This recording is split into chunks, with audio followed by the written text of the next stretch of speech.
Hello বন্ধুরা, চলে এসেছি আরও একটি নতুন এক্সপ্লেনেশন ভিডিও নিয়ে। আজ আমি এক্সপ্লেন করতে চলেছি আওয়ার ইউনিভার্সের এপিসোড 3টিকে। তো চলো বেশি দেরি না করে সিরিজ এক্সপ্লেনেশনটা শুরু করা যাক। এপিসোড 2 এর শেষে আমরা দেখেছিলাম তারা এখানে এগ্রিমেন্টে সাইন করে নিয়েছে, আর তায়াং এখানে সেই রুমটাকে সিলেক্ট করেছে যেটাকে জুনের দিদি তাকে গিফট হিসেবে দিয়েছিল, এবং তায়াং সেই রুমে ঢোকার সময় বলে যে আমার রুমে নক না করে একদমই ঢুকবে না। তারপর সে ভিতরে ঢুকে সেখানে শুয়ে পড়ে। রুমের মধ্যে সে নিজের জিনিসপত্র সব রেখে নিয়েছে, সে তার ইচ্ছে মতো রুমটাকে সাজিয়েও নিয়েছে। তারপর এখানে তায়াং রুমটাকে দেখতে দেখতে ভাবছিল যে এই রুমটা হয়তো আগে জুনের ছিল। তারপর এখানে তায়াং তার ফার্নিচার গুলোকে বলছিল যে আমি খুব শীঘ্রই তোমাদেরকে তোমাদের বাড়িতে নিয়ে যাব। অন্যদিকে আমরা এখানে জুনকে দেখতে পারি, সে এখানে ভাবছিল যে চাকরিটা যেন সে তাড়াতাড়ি পেয়ে যাক, তাহলেই আমি তায়াংকে এখান থেকে বের করে দিতে পারবো। তারপর আমরা দেখতে পারি জুন এখানে তায়াং এর রুমে গিয়ে দরজা নক করা শুরু করে দেয়, এবং তাকে গিয়ে সেখানে জিজ্ঞাসা করতে শুরু করে দেয় যে আমরা দুজনে যদি কাজে চলে যাই তাহলে এখানে উজুনের খেয়াল কে রাখবে। এরপর আমাদেরকে পরের দিনের সিন দেখানো হয় যেখানে তায়ং তার বসের কাছ থেকে লিভ চাইছিল। সে তার বসকে গিয়ে বলছিল যে আমাকে বাচ্চা সামলাতে হবে, সেই কারণে আমাকে একটা লিভ দিয়ে দাও। কিন্তু তার বস তাকে বলছিল যে তোমার তো কোনো বাচ্চাই নেই, তাহলে তোমাকে কিভাবে লিভ দিয়ে দেব। কিন্তু তখন তায়ং তাকে জানায় যে আসলে বাচ্চাটা আমার একটা রিলেটিভের। তারপর তার বস তাকে জানায় যে আমাদের একটা ফটোগ্রাফারের কমতি রয়েছে যে এখানে হোটেলের ছবি তোলে, সে কোথাও একটা চলে গেছে, তুমি চাইলে সেখানে কাজটি করতে পারো, তাহলেই আমি তোমাকে লিভ দিতে পারবো। কিন্তু এটা শোনার পর এখানে তায়ং একটু ভাবতে লেগে যায়, কারণ তার আবারও ক্যামেরার তোলাটা একটু কঠিন হয়ে উঠেছে।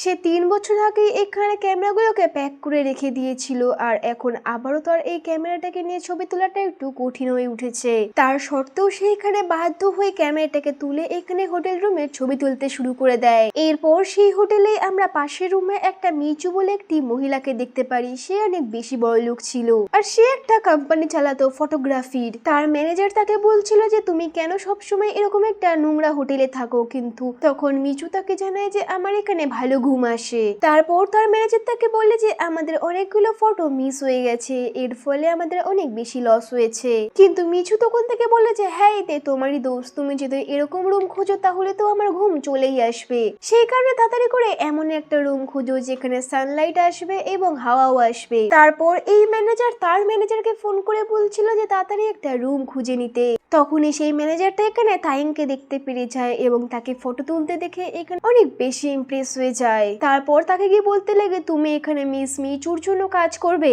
অন্যদিকে আমরা এখানে জুনকে দেখতে পারি যে এখানে শিখছিল যে কিভাবে একটা বাচ্চাকে সামলাতে হয়, এবং সে একটা নোটে এগুলোকে লিখে লিখে ফ্রিজের মধ্যে আটকিয়ে রাখছিল, এবং তার সাথে সাথে সে উজুনকেও শেখাচ্ছিল যে দিনের বেলা কিভাবে থাকতে হবে। অন্যদিকে এখানে ম্যানেজার তায়েংকে বলছিল তোমার ফটোগুলো অনেক ভালো এসেছে, সেই কারণে এগুলোকে আমি কিনতে চাই, কিন্তু তুমি যদি আমার সাথে কাজ করতে না চাও তাহলে কোনো ব্যাপার না, কিন্তু তুমি একবার চেষ্টা করে দেখতে পারো, এর জন্য আমি তোমাকে 1 মিলিয়ন ওয়ান দেব। তারপর এখান থেকে তায়েং বাড়িতে চলে আসে। তারপর এখানে জুন আসে এবং তাকে বলে যে তোমাকে এইটার মধ্যে উজুনের দিনের বেলা সমস্ত অ্যাক্টিভিটি লিখতে হবে এবং তার ছবিও পাঠাতে হবে। কিন্তু তায়াং এর এই সমস্ত কিছুর উপরে ইন্টারেস্ট ছিল না। কিন্তু জুন তখন থেকে বলে যে তোমার মতো হারামি ছেলেরা যে এখানে উজুনকে সস খাবিয়ে দিয়েছিল, তাহলে আমি কিভাবে তোমার উপর বিশ্বাস করতে পারবো, সেই জন্য তোমাকে সবসময় এখানে লাইভ আপডেট দিতে হবে। না চাইতেও এখানে তায়াংকে ব্যাপারটা মানতে হয় এবং রেগে তার রুমে চলে যায়। এর পরের দিন সকালবেলা আমরা দেখতে পারি জুন এখানে উজুনকে খাবার খাওয়াচ্ছিল। তারপর সে এখান থেকে তায়াং এর রুমে গিয়ে তার দরজাটাকে নক করতে শুরু করে দেয় এবং তাকে বলছিল এখন তো 8টা বেজেছে, কিন্তু আমার কাজটা তো এখান থেকে 9টা থেকে চালু হয়। সে তখন তাকে বলে যে আরে না না, 9টার সময় তো আমার ডিউটি চালু হয়, তার জন্য তো আমাকে 8টার সময় বাড়ি থেকে বেরোতে হবে, তাহলে তো ঠিক সময় আমি এখানে কাজে পৌঁছাতে পারবো। তার সাথে সাথে সে তাকে আরো জানায় যে আমার 6টার সময় ছুটি হয় এবং সেই জন্য আমি 7টার সময় ঘরে ঢুকবো। এগ্রিমেন্টে এই সমস্ত কিছু লেখা ছিল, তুমি হয়তো ভালো করে সেটাকে পড়োনি। তারপর সেখান থেকে চলে যায়। অন্যদিকে তায়াং এখানে উজুনকে খাবার খাওয়াচ্ছিল, আর জুন আজকে অনেক খুশিতে তার অফিসটাকে প্রথমবার জয়েন করছে। সে ঢোকা মাত্রই এখানে তার একটা আই কার্ড পেয়ে যায়। এটা দেখে সে আরো বেশি খুশি হচ্ছিল, কারণ সে এখন একটা বড় কোম্পানিতে জব পেয়ে গেছে। অন্যদিকে আমরা এখানে তায়ংকে দেখতে পারি যে এখানে রুমটাকে ক্লিন করছিল এবং সে তখন ভাবছিল যে জুন এখানে কেন লিভিং রুমে ঘুমায়। সে চাইলেই তো পাশে থাকা একটা মাস্টার বেডরুমে ঘুমাতে পারে, কারণ এই ঘরের মধ্যে দুটো রুম রয়েছে। এরপর এখানে তায়ং সারাদিন এখানে উজুনের ছবিগুলো জুনকে পাঠাচ্ছিল এবং জুনও সেগুলোকে দেখে অনেক বেশি খুশি হচ্ছিল। তায়ং এখানে উজুনকেও তার রুমে ঢুকতে বারণ করছিল এবং তাকে এখানে না বলা শেখাচ্ছিল। এভাবে পুরো দিনটি পার হয়ে যায়। তারপর তায়ং দেখছিল যে এখন 6টা বাজে, এখনো তো 1 ঘন্টা বাকি জুনের আসার। তারপর যখন তায়ং এখানে স্নান করতেই ঢোকে তখন সে দেখতে পারে যে এখানে গরম জল আসছে না। সেই কারণে সে সেই অবস্থায় বাইরে চলে আসে। তখনই সেখানে জুন চলে আসে এবং জুন এখানে তায়ংকে জামা কাপড় ছাড়া দেখে অনেক বেশি চিৎকার করে। তারপর আমরা এখানে তাদেরকে ওয়াটার হিটারটাকে ঠিক করতে দেখি, হয়তো এটা খারাপ হয়ে গেছে। তখন তায়ং এখানে তাকে কথা শোনাতে হয়ে বলে যে তুমি কিরকম একটা বাজে ঘরে থাকো, সমস্ত কিছু কত পুরনো, আমার ঘরটাকে দেখে নিও, সবকিছু পুরো নতুন, এমন ঘরে কিভাবে থাকতে পারো, পুরো তো ডাস্টবিনের মতো ঘর একটা। তারপর তারা এখান থেকে হিটারটাকেও চেক করে, এটাও হয়তো খারাপ হয়ে গেছে, এরা হয়তো এগুলোকে ঠিক করতে পারবে না। সেই কারণে তারা এখানে মেকানিককে ফোন করে। তখন সেই মেকানিক তাদের কাছ থেকে 1 মিলিয়ন ওয়ান চাইছিল। এটা শোনা মাত্র তায়ং বলে যে ছেড়ে দাও, করো না। কিন্তু প্রবলেমটা এখানে উজুনের ছিল, সে যদি এখানে ঠান্ডা জলে স্নান করে তাহলে সে অসুস্থ হয়ে পড়বে। তারপর সেখানে তায়ং চিৎকার করে বলে যে 7টা বেজে গেছে, আমার ডিউটি শেষ হয়ে গেছে এবং সেখান থেকে বাই বলে চলে যায়। এখন কাজের জন্য জুন লেগে পড়েছে। জুন এখানে জল গরম করার জন্য একটা বড় বাসন খুঁজছিল এবং এখানে তায়ংকেও সাহায্যের জন্য ডাকলো। তারপর তারা দুজন মিলে এখানে তাকে স্নান করিয়ে দিচ্ছিল। তায়ং এখানে অনেক বেশি গর্ব ফিল করছিল যে সে কিভাবে একটা ছোট্ট বাচ্চাকে স্নান করাতে সাহায্য করেছে। কিন্তু জুন তাকে বলছিল তুমি একটা নিকাম্মা, তোমার জন্য আমাদের লেট হয়ে গেছে, রাত্রি 11টা বেজে গেছে, তুমি কিছুই পারো না। এর মধ্যেই আমরা দেখতে পারি উজুন আবার জলের মধ্যে নেমে পড়েছে। তারপর তারা দুজন এখানে তাকে বের করে আনে এবং তাকে শোকায়। এর পরের দিন আমরা দেখতে পারি তায়ং এখানে উজুনের ছবি জুনকে পাঠিয়ে বলছিল যে দেখো তোমাদের দুজনের মধ্যে কে বেশি আগলি। তারপর তায়ং হাসতে লেগে যায় এবং তাকে বলছে যে আজকে তো তুমি স্নান করে যাওনি, এই জন্য চুলটাকে ঠিক করে রেখো যাতে অফিসের লোকেরা জানতে না পেরে যাক যে তুমি স্নান করোনি, তখনই সবাই তোমার উপর হাসবে। এর জন্য এখানে তাড়াতাড়ি করে সে তার চুল ঠিক করতে শুরু করে দেয়। তখনই সে এখানে সেই অফিসের ম্যানেজার চলে আসে এবং তাকে এখানে অফিসের রুলস এবং একটা নোট ধরাচ্ছিল এবং তাকে বলতে লাগে তুমি সেই লবির মেয়েটা না যেখানে সে হাজবেন্ড এবং তার একটা বাচ্চা চিৎকার করছিল, এবং তাকে বলতে লাগে যে তুমি তো সেই লবি গার্লটা, তার মধ্যে তোমাকে দেখতে লাগছে। তখন জুন তাকে জিজ্ঞাসা করে কোন লবি গার্ল। তখন ম্যানেজার বলে যে সেই লবি গার্লটা যার সেই দিন এখানে হাজবেন্ড এবং তার বাচ্চা চলে এসেছিল এবং সেখানে অনেক বেশি হল্লা মাচিয়ে দিয়েছিল।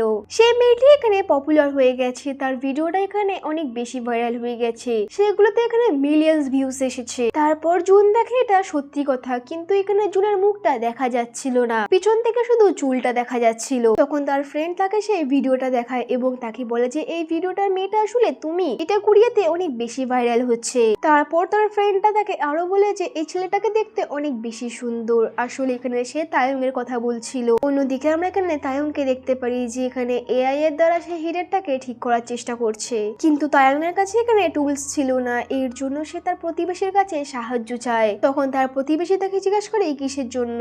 তায়ং যখন তাকে সমস্ত কিছু বলে তখন তার প্রতিবেশী বলে যে আমি সাহায্য করব তোমাকে। তারপর তারা এখানে এসে হিটারটাকে ঠিক করতে শুরু করে দেয় এবং সেই লোকটা এখানে তাকে জিজ্ঞাসা করে যে সেই মেয়েটাকে তুমি কিভাবে চেনো আর সে এখানে কি করতে আসে, আর তুমিই বাকে, তোমাকেও তো আমি প্রথমবার দেখলাম, মেয়েটা তো তাও এখানে প্রায় আসতো কিন্তু তোমাকে আমি এখানে প্রথমবার দেখলাম। অন্যদিকে আমরা এখানে অফিসের সিন দেখতে পারি যেখানে সব জায়গায় সেই লবি গার্লটাকে নিয়ে অনেক বেশি চর্চা হচ্ছে এবং জুন এখানে তার মুখটাকে লুকাতে থাকছিল। তখনই সেখানে অফিসের সিইও ইউসুন সেখানে চলে আসে, সেও এখানে এই লিফটের মধ্যে ছিল। জুনের এখানে তাকে দেখে মনে হচ্ছিল যে সে হয়তো তাকে আগে কোথাও দেখেছে, আর তখনই আমাদেরকে দেখানো হয় এখানে জুনের অফিসের টিম লিডার ছিল। তারপর এখান থেকে আমাদেরকে 5টে সিন দেখানো হয়, তারা একসময় ইউনিভার্সিটিতে একসাথে ছিল। এই সমস্ত কথা এখানে জুনের ধীরে ধীরে মনে পড়ছে। অন্যদিকে আমরা এখানে ঘরে দেখতে পারি যারা এখানে হিটারটাকে ঠিক করছিল তখন সেই হিটারের মধ্যে এখানে আগুন লেগে যায়, সেইটা দেখে এখানে ভয় প্রতিবেশী এখান থেকে পালিয়ে যায় এবং তায়ং এখানে অনেক বেশি ঘাবড়ে গেছে। তায়ংয়ের মনে হচ্ছিল যে সে আর এখানে বাঁচবে না, জুন তাকে মেরেই ফেলবে। অন্যদিকে আমরা এখানে জুনকে দেখতে পারি যে এখানে অনেক বেশি ক্লান্ত হয়ে এখান থেকে বাড়ি ফিরছিল এবং সে মনে করছিল যে আমি তো আজকে ওভার টাইম করেছি, সেই কারণে আমি বাড়িতে গিয়ে শুধু গরম জলে স্নান করতে চাই। কিন্তু বাড়িতে এসে এখানে জুন অনেক বেশি অবাক হয়ে যায়, সে দেখে যে এখানে তো কারেন্টও আসছে না এবং এসে এখানে তায়ংকে জিজ্ঞাসা করতে শুরু করে দেয় যে তুমি এখানে কি করেছো, এটাতে লাইটও কেন জ্বলছে না। কিন্তু তায়ং তখন তাকে বলে যে আরে না না আমি কিছু করিনি। তারপর এখানে জুন তার মাকান মালিককে ফোন করতে লেগে যায়, সামনে থেকে রিপ্লাই আসেনি বলে এখানে সে মেসেজ করতে লেগে যায়। তখন তায়ং তাকে জানায় যে এত ভালোভাবে কে বলে, এবং সেখানে সে মেসেজ করতে লেগে যায় যে আমার ওয়াইফ এখানে অনেক দিন ধরে, এবং জুন তার কাছ থেকে ফোনটা ছিনিয়ে নেয় এবং চিৎকার করে বলতে লাগে যে তোমার ওয়াইফকে, আমাদের এখনো বিয়ে হয়নি। তারপর যখন তারা এখানে ফোনটাকে নিয়ে টানা হিসড়া করছিল তখন হাত লেগে এখানে সেই মাকান মালিকের কাছে একটা স্টিকার চলে যায়, মিডল ফিঙ্গার দেখানোওয়ালা। এটা দেখে এখানে জুন অনেক বেশি ঘাবড়ে যায়, এখন তার মাকান মালিক তাকে আর ছাড়বে না। তারপর এখানে জুন তাইমের উপর অনেক বেশি রেগেছিল এবং তাকে অনেক বেশি কথা শোনাচ্ছিল। এরপর আমরা দেখতে পারি দাদা দুজন এখানে জামা কাপড় ধুতে এসেছে, আর সেখানেও সেই লবি গার্লের কথা হচ্ছিল। তখন এখানে সেই ভিডিওটা দেখাতে দেখাতে তায়ংকে বলেছে দেখো এটা তুমি আর এটা আমি ছিলাম, তোমার জন্য কত ইনসাল্ট হতে হয়েছে আমাকে, অফিসে সবাই এখানে শুধু আমারই কথা বলে আর আমার এখানে অনেক বেইজ্জতি করা হয়। আর এছাড়াও এখানে আমি আজকে আমার ফার্স্ট লাভ ইউনসুনকেও এখানে অফিসে দেখতে পেয়েছিলাম, আমি তাকে আমার বানাতে চেয়েছিলাম, কোনো এক অ্যাক্ট্রেসের মতো আমি তাকে ইমপ্রেস করতে চেয়েছিলাম, তুমি সমস্ত কিছু খারাপ করে দিয়েছো। তারপর তায়ং তাকে হাসতে হাসতে বলে তুমি ওই অ্যাক্ট্রেসের মতো হবে, তোমাকে কত বাজে দেখতে। এরপর এখান থেকে আমরা পরের দিনের সকালবেলা দেখতে পারি যেখানে সাহস করে জুন ঠান্ডা জলে স্নান করে নিয়েছে, কিন্তু তায়ং তখন তাকে বলছিল যে ঠান্ডা জলে স্নান করো না, তুমি এখানে অসুস্থ হয়ে পড়বে। কিন্তু এখানে তার সত্ত্বেও জুন ঠান্ডা জলে স্নান করে এসেছে, কারণ তার অফিসে তার প্রথম ভালোবাসা রয়েছে, সেই জন্য তো তাকে স্নান করে যেতেই হবে। এরপর আমরা দেখতে পারি এখান থেকে জুন তার অফিসে চলে আসে এবং এখানে সন্ধ্যেবেলায় সে তার ইউনিভার্সিটির ছবিগুলো দেখতে লাগে। ইউনসুনও এখানে তার সাথেই ছিল, কারণ এখানে সে তার প্রথম ভালোবাসা ছিল।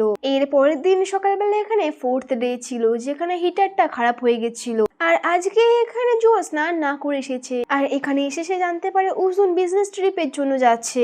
তখন জুনিয়াটাকে দেখে ভাবছিল যে ভালোই হয়েছে, এই যখন এখান থেকে চলে যাচ্ছে তাহলে আমি কিছুদিন ধরে স্নান না করে থাকবো সেটা সে জানতে পারবে না। এরপর দিন যখন এখানে জুন তার অফিসে আসে তখন সে এখানে তার সামনেই তাকে দেখতে পারে, সে ভাবছিল যে আজকে সে কত নোংরা ভাবে এসেছে, সে তো স্নানও করেনি, এই জন্য সে অনেক বেশি ঘাবড়ে যায় এবং এদিক ওদিক তার মুখটাকে লুকানোর চেষ্টা করতে লাগে। অন্যদিকে আমরা এখানে তায়ংকে দেখতে পারি যে এখানে বাড়িতে জামা কাপড় গুলো ঠান্ডা জলে ধুচ্ছিল তার এবং উজুনেরও। তখন সে সেই কার্ডটিকে পায় যে কার্ডটা তাকে সেই হোটেলে ম্যানেজারটা দিয়েছিল। তারপর আমরা দেখতে পারি তায়ং এখানে তার ফ্রেন্ডদেরকে ডেকেছে উজুনকে দেখার জন্য এবং সেখান থেকে সেই ম্যানেজারের সাথে দেখা করতে চলে যায় তার সাথে কথা বলার জন্য, এবং তাকে সে বলে যে আমি একদিনের কাজ করব এবং আমাকে 1 মিলিয়ন ওয়ান দিতে হবে, দিনের কাজে দিনের পয়সা দিয়ে দিতে হবে। ম্যানেজার এখানে রাজি হয়ে যায় এবং তাকে এখান থেকে নিয়ে চলে আসে এবং তাকে এসে বুঝিয়ে দেয় যে কোথায় কখন কিভাবে ছবি তুলতে হবে। তখন সেখানে মিস মিচু এসে বলে যে কে তুমি, আমাদের কোনো ফটোগ্রাফারের প্রয়োজন নেই। কিন্তু তায়ং তখন তাকে বলে যে প্লিজ আমাকে এই কাজটি করতে দাও, আমার পয়সার অনেক বেশি প্রয়োজন। তখন মিচু আর কিছু বললো না। তখনই সেই মুহূর্তে এখানে আমরা একটা সেলিব্রিটিকে দেখতে পারি, তার এখানে কারোর সাথে অ্যাফেয়ার চলছে,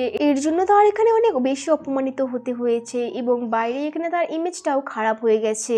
তখন মিচু তাকে বলেছে তুমি চিন্তা করো না, আমরা সমস্ত কিছু ফিক্সড করে দেব, এমন ফটো খিচবো যেটা দেখে তোমার অনেক বেশি মজা চলে আসবে। তারপর তায়ংও এখানে কিছু ক্যামেরা দিয়ে ফটো তোলে এবং লাইট গুলোকে সেট করে, যেটাকে দেখে এখানে মিচু অনেক বেশি অবাক হয়ে যায় এবং সে এখানে ইমপ্রেসও হয়ে যায়। অন্যদিকে আমরা এখানে জুনকে দেখতে পারি সে এখানে একটা মিটিং এ এসেছে এবং তার কথাটাকে সেখানে রাখছে। ইউনসু তার কথা শুনে অনেক বেশি ইমপ্রেস হয় এবং তাকে সন্ধ্যাবেলায় ছুটির পর তাকে বলে যে আজকে আমি তোমাকে ড্রপ করে দেব। অন্যদিকে এখানে তায়ং যখন তার বাড়িতে আসে তখন সে দেখতে পারে চারিদিকে অনেক বেশি ময়লা জমে রয়েছে, তার বন্ধুরা এখান থেকে বাড়ি চলে গেছে এবং সে এখানে উজুনকে তার কাছে নিয়ে আসে। এরপর এখান থেকে আমাদেরকে জুনের ফার্স্ট সিন দেখানো হয় যেখানে ইউনসুন তাকে বলতে যাচ্ছিল যে সে তাকে ভালোবাসে, কারণ তাদের এখানে সেমিস্টার ইউনিভার্সিটি সমস্ত কিছু শেষ হয়ে গেছে। কিন্তু তখন সেখানে জুনের কল চলে আসে এবং সে সেটাকে রিসিভ করতে চলে যায় এবং সে তাকে এসে জানায় যে আমি স্টাডি করার জন্য ইউএসএ যাচ্ছি আর তারা হয়তো আর কখনো দেখা করতে পারবে না, এর জন্য তারা সেখানে আলাদা হয়ে যায়। আর ইউসুন সেই সময় তাকে আর তার মনের কথা বলতে পারেনি, আর